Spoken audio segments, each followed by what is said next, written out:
hands waiting for the green light from us. Yeah, so. and we're giving them the green light. Go. Takes a little bit for that information to travel. All right, I think we're good, and we've got an island on the table and an Aether Vial from Christopher Walker. Aether Vial immediately resolving too, as we see a Flooded Strand being put into the graveyard for Joe, pushing him to 19, and we're probably going to see a Sensei's Divining Top here.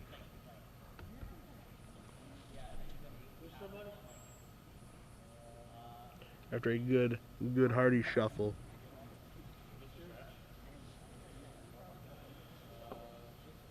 There you go, SDT, good to go, sir. Both players with their turn 1 mana artifact. Yep. That really kind of both pretty integral to the decks. We'll see a Mutavault here from Chris.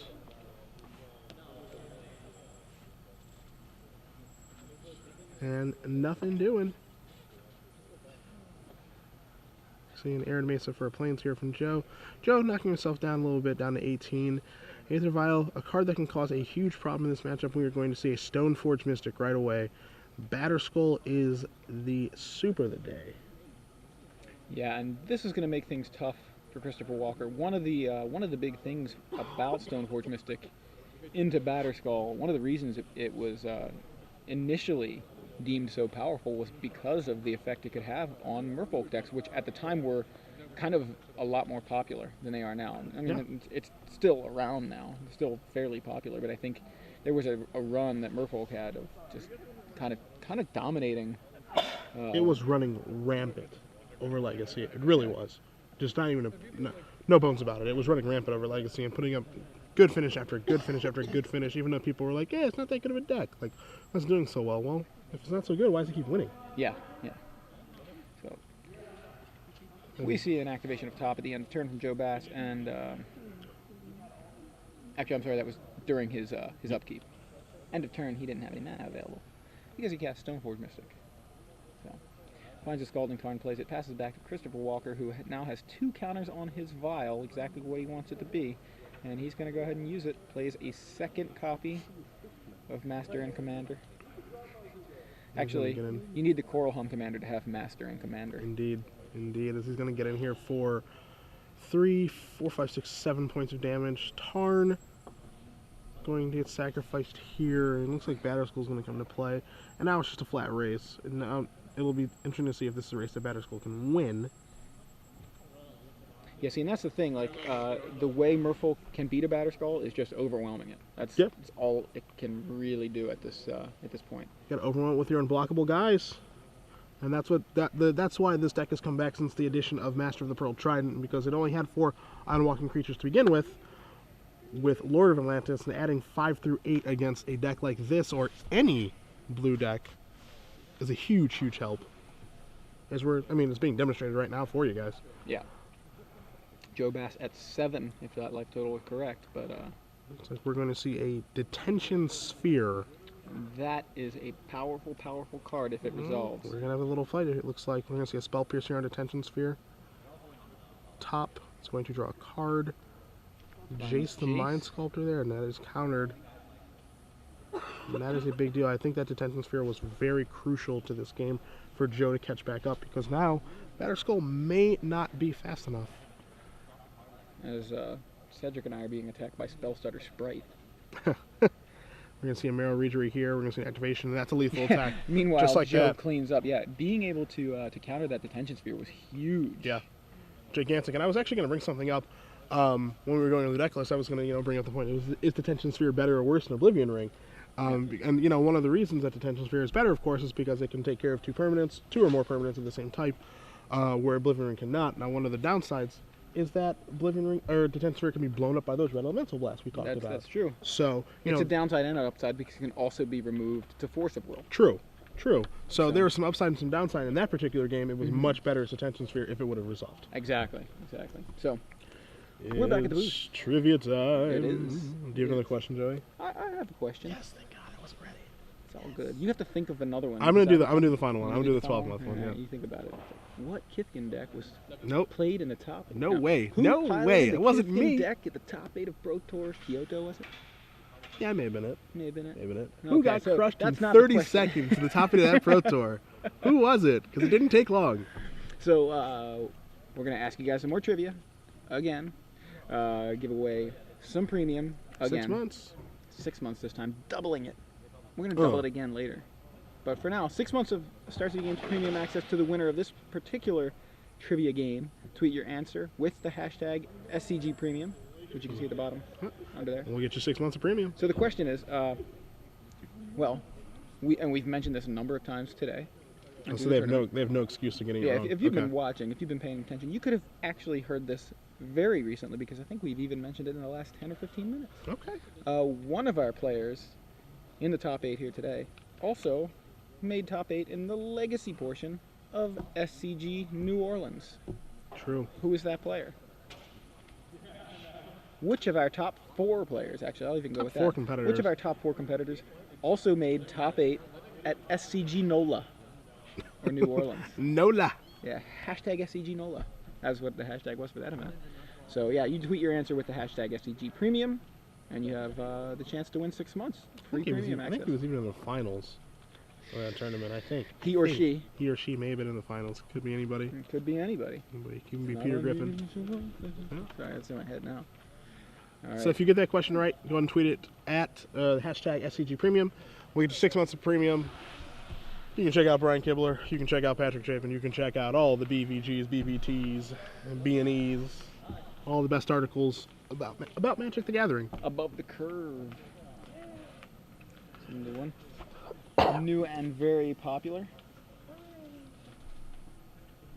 So, we got a sideboards in front of us. I have Christopher Walker's in front of me, but since Joe was on losing into that game, he needs to turn things around, so he will go first. Joey, hit it.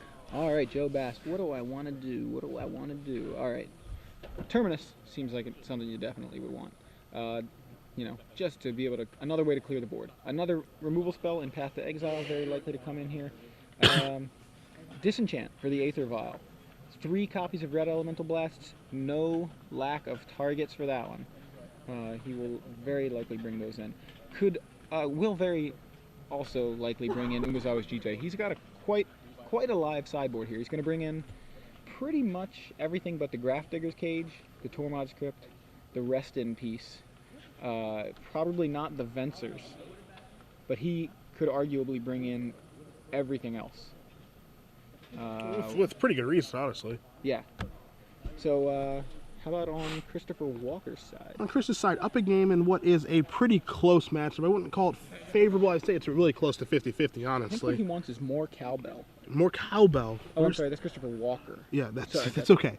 That's okay. That'll happen. Looking here, Kira's okay. It's not great. I mean, there are swords after sideboard. There are Red Elemental Blasts, so it's certainly reasonable to board that in. Also taking a look here, Spell Pierce is fine. I mean, Spell Pierce did save him that particular game. It's not great, but it's not terrible. It's very situation dependent. If things are going Chris's way, the Spell Pierce will actually do exactly what it did that game, which is counter a relevant spell right on time. Now, if it is a Terminus, Spell Pierce is not going to do a great job of countering it. So that's one thing to keep in mind about Spell Pierce. Other than that, there aren't a lot of good options here for Chris. His deck is set up pretty well, and Merfolk is a pretty tight package on what it's trying to do, so there isn't a ton of wiggle room. Dismembers can certainly come out of his deck, but again, you also have to consider keeping in Dismember because there are Stoneforge Mystics in Joe's deck. So there's a lot to consider here on this end. Chris has a deck list in front of us just like we do, so it'll be interesting to see exactly what route he goes with the sideboarding options that he has available to him. So, just wanted to clarify the trivia question because I'm seeing some answers that may be correct if the question is interpreted a different way. Okay. But this particular player made top 8 of the legacy portion of New Orleans and made top 4 today.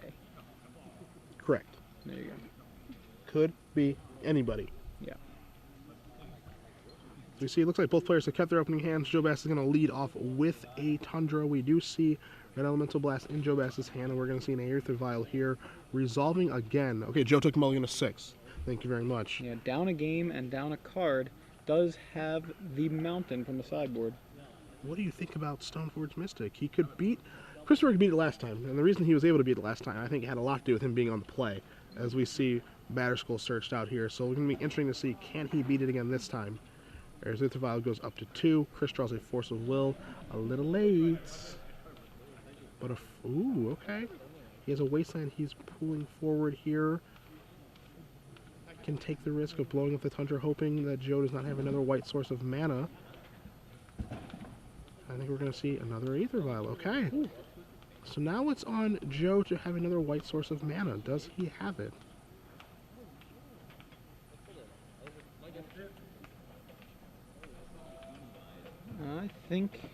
I think Joe may be in some trouble. I can't tell.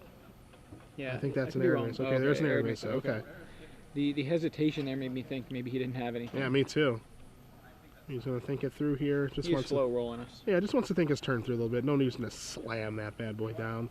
He can think his turn through on what he wants to do. And we are going to see. I'm just going to pass the turn back. Here's a Vial's going to go active. Only one in the deck is a Curse Catcher. That will resolve. Aether Vial's ticking up to 2 and 1. And Chris drawing his card for the turn. He's going to get in a little bit of trouble here. Batterskull looking to take this game over rather quickly. Yeah, that's obviously what Joe Bass wants to have happen. But as you mentioned, Christopher Walker able to overwhelm Batterskull last game, and he's headed in that direction for now. So we have Aether Vial plopping a Lord of Atlantis. Now this is very strange because he has 2 mana tapped, and he has an Aether Vial tapped. That's a very good point. What so exactly I'm not sure exactly there? how this is coming into play. It looks like it's being cast, but I have Aether Vial tapped, and he just is not using it. It looks like. It's very very odd. Either way, I believe the Force of Will removing Marrow Regery successfully counters the Red Elemental Blast, and also successfully delays the appearance of that Batterskull. So An attack for here. Okay.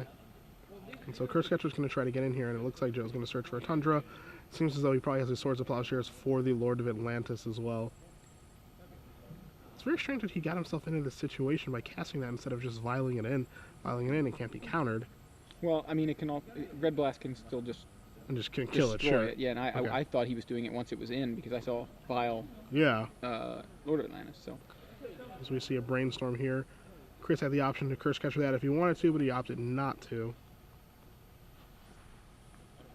yeah, Christopher should be at 19. Joe should be at, I believe, 17, as long as that if that Curse Catcher has connected. I believe maybe it hasn't until just now. Okay, it does. It now connects. Joe at 17 and untaps, plays a Flooded Strand, cracks it, goes to 16.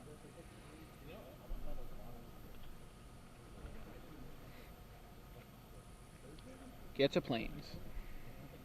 He's going to make sure he has a way to produce that Batterskull, produce white to drop that Batterskull into play off of the Stoneforge Mystic, even through a Wasteland. Now, obviously, even with a Wasteland, he could have done that. So We'll see Engineer Explosives here for 1, looking to clean up 2 Aether Vials and a Curse Catcher. That resolves. He can take care of those bad boys right away. And that's something that you cannot Curse Catch. It is not an instant or a sorcery. yeah, one of those shortcuts where you look at it and go, oh, non-creature spells. Okay, so I can counter an artifact, right? No. So Engineered Explosives shows up, goes off, and Christopher Walker left with 2 islands and a Lord of Atlantis.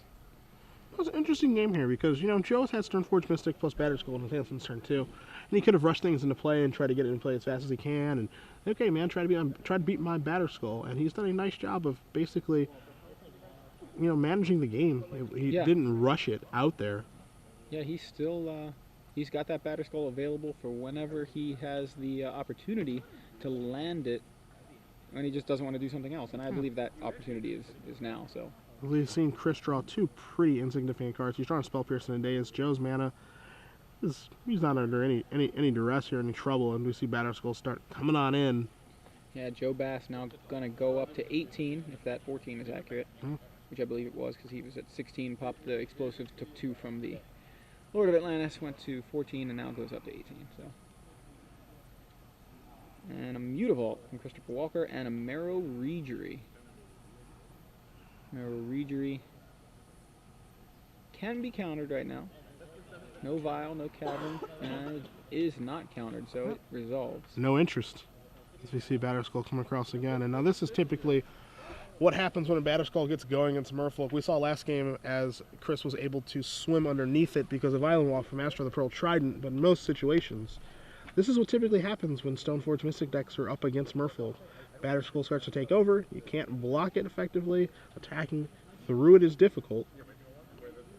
And that's exactly what's taking place here. I mean, he does have Lord of Atlantis, so he has two guys that have Island Walk, but Right. it's tough to race a 4/4 lifelinker. Yeah, he's got quite a bit of power on the board. As we see Swords to Plowshares on the Lord of Atlantis to remove the Island Walker, and giving Batterskull the attempt to block if it resolves. Spell Pierce. Joe says, I will pay. Daze. Daze. Joe says, I will crack my fetch land. And we have a concession. Pay. And Christopher Walker says, yeah, can't get through that. Yeah. You had the answers to my answers, and I'm not trying to draw this one out.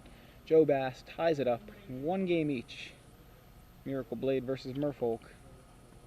Here in the semifinals of the StarCityGames.com Legacy Open. We're getting there, We are. inching towards the finals. Well, it Both could of these be players trying to make a finals appearance. under finals, or we could have Merfolk ruin the party. Yeah. We'll see exactly how Game 3 goes here for Joe Bass versus Christopher Walker. Big deal here for Chris that he's on the play Game 3, so those Dazes are better, those Spell Pierces are better. Much better cards when they're on the play than on the draw. I don't think a ton changes in their sideboarding. I know I took care of Christopher's sideboarding. He's looking through right now, so he is changing a little bit here. Do you think much changes on Joe's side? I don't think so, and it doesn't appear so. It doesn't appear Joe thinks so either, because he's gone directly to shuffling. Yeah, he's just rocking and rolling. He may decide to take a peek, but I don't think that's what he's. I don't think he's going to. So going straight to shuffling, wants to go right into Game 3 and see if he can take that momentum from Game 2 and carry it on to an appearance in the finals. We shall see. We shall These see. players do shuffle away. No word from the other side of the bracket, as far as I know. Taking a peek down here, definitely a crowd gathered. They're definitely still playing. Not sure what game they're in. Any updates on the other side? Any updates on the other side, guys? Just what I've heard. wondering. Okay. It is a Miracle Mirror match, so Yeah, we it could be still be deep. we in could be game going one. deep into the night here. Yeah. So, 2 tribal decks in the top 8: Goblins and Merfolk. Yeah. Travel's where it's at. Travel Tattoo. That's definitely in style. Get you one. Get you 2. if you want.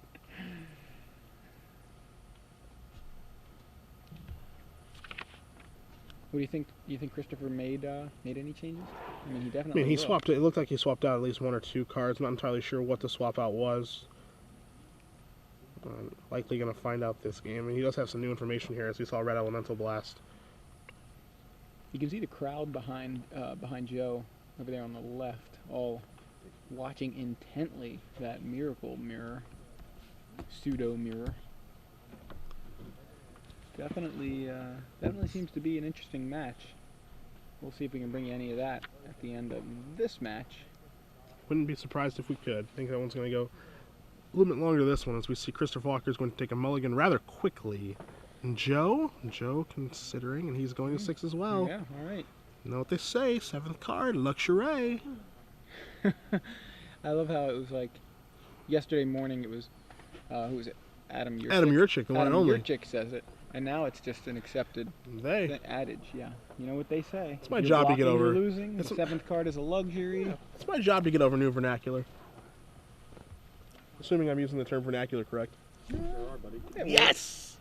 Now do I have to spell it? No. I think you can get it if you tried.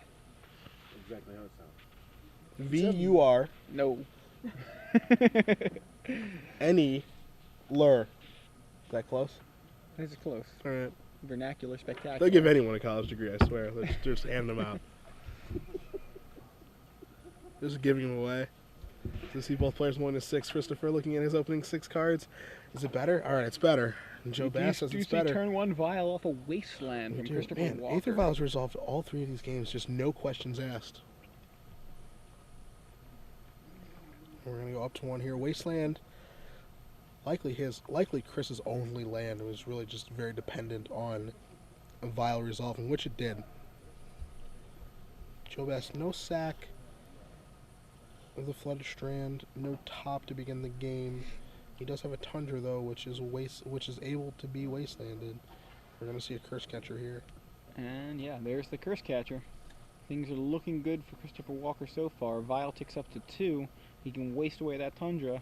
Vial in a Lord of Atlantis, a Master of the Pearl Trident, a Coral Hum Commander, any number of 2-drop Merfolk. A Silver Gill Adept, that'll also work. Looking to draw a land, draws a wasteland. Does draw a land, but it is not a blue producer.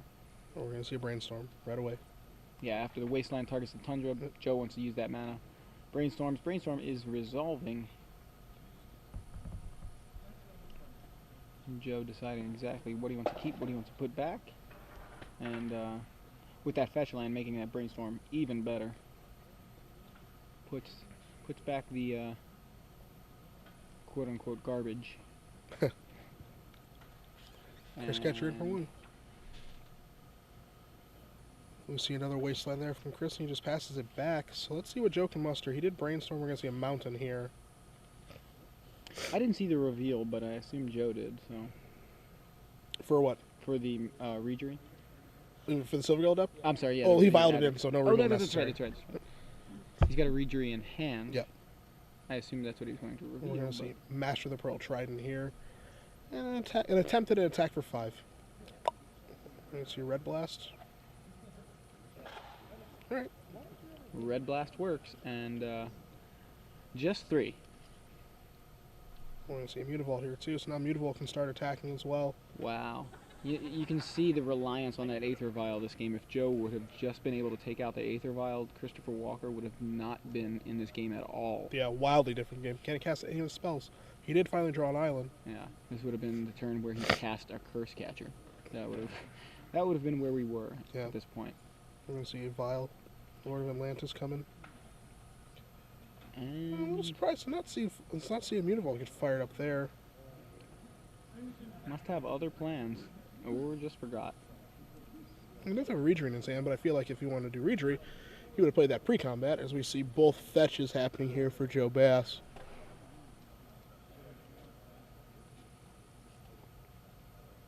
Finds an island, finds a plains. Yeah, I feel like he just may have missed that attack.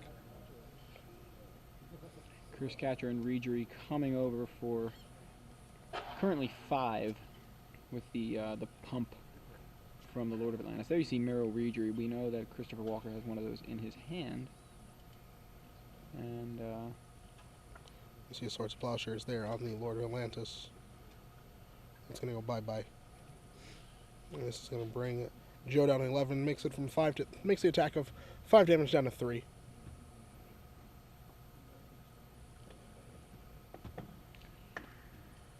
Joe, I don't believe it's at 1. Promise, There yeah, promise we it's go. not 1. That'd be one heck of an attack. Yeah, I looked up and went, wait, what just happened? Alright, Now, what are we going to see here here? So now we're going comes to see a the Regery plus combat. And this line of play just doesn't make very much sense to me, honestly. Yeah, it may have just been a oops kind of thing. Yeah, I'm not even sure. Well, honestly, there's no reason. If either you're going to cast a pre-combat to deal more damage on your attack, or you're going to send it, Mutavault and swing. or you're going to activate Mutavault, or you're just going to send it through Vial the next turn. Either way, I don't think there's any reason to open it up to being countered. But Red Blast takes care of it, and Joe Bass able to mitigate the damage that these fish are trying to do. So we see a Flood Strand here knocking Joe down to 10. Now, Christopher can find Hidetsugu's second right. Game. Game over. Game. See a second Plains here. Could we see a Supreme Verdict coming? We could. We see a There Stoneforge is Mystic. one main deck, so not a Supreme Verdict. And now we see Joe searching frantically for his batter's goal. Oh no! I was wrong. Maybe he already has batter's goal in his hand. Searches for it and was always Jit. Umezawa's Jite back-breaking to the Merfolk deck, if it can connect. Vile declined to tick it up, which is not surprising, given the glut of 2 drops in Christopher's deck. He's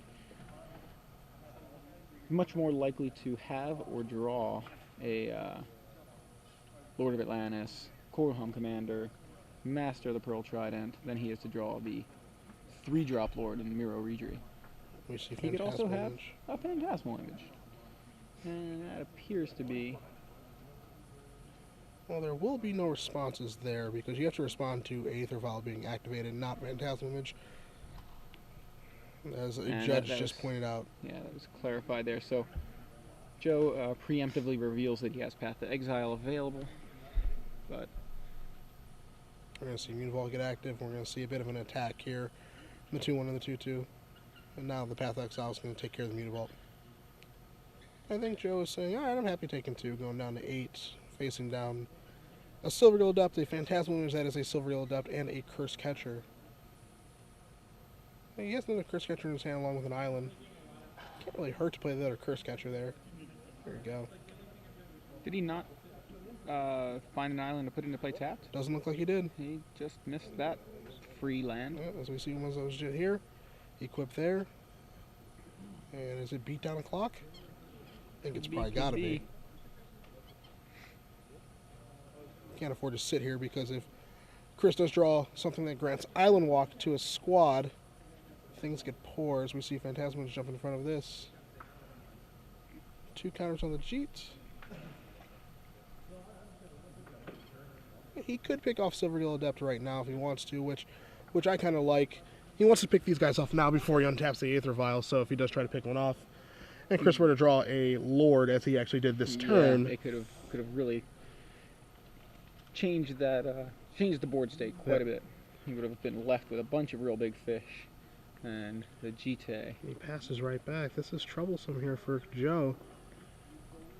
That draw of the Lord of Atlantis, a pretty big deal. We're going to see a Snapcaster Mage on the upkeep here from Joe Bass. Christopher's just an island.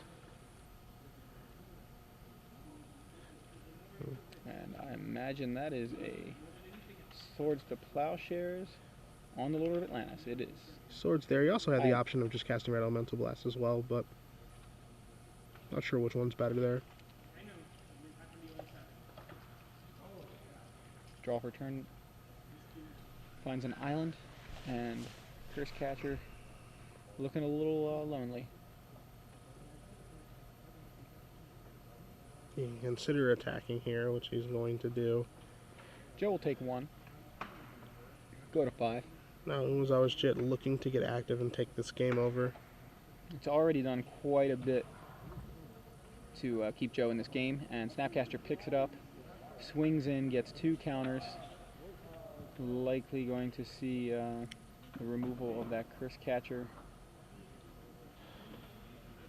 We'll see Joe going down to 3, a virtual 7 because of the Umezawa's Jit counters. We'll see another basic here.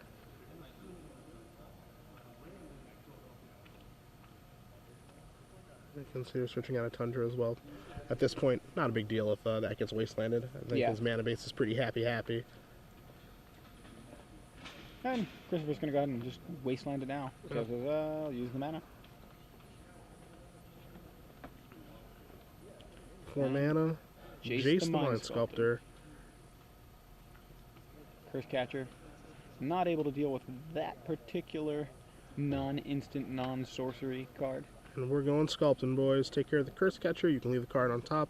This one's going to be a real bad draw for you. And Jace plus Umezawa's Jit is going to end this one. Yeah, and for those of you who haven't seen the power of Umezawa's Jite before, you saw it just clear the board of all the fish. And now Joe is going to continue to connect with it and add counters to it, and even if a Merfolk shows up, it's going to be gone post haste, as Joe adds a counterbalance to the board as well. Chris Walker, I believe, has Island in hand. See, the crazy thing about Jit is for people who have never played it before, not only does it take care of any creatures that are going to come into play now, it also prevents Joe from dying because it Yes. can gain him life, or Yeah, he can add to the clock and Yes. just get the game over with Yeah. even faster. So, not sure what the life totals are here. It looks like whatever they are, Christopher Walker scoops it up to an active Umezawa's Jite, Jace, counterbalance, pretty much Joe base, bringing the house. Yeah. And taking down Merfolk to make a second finals appearance.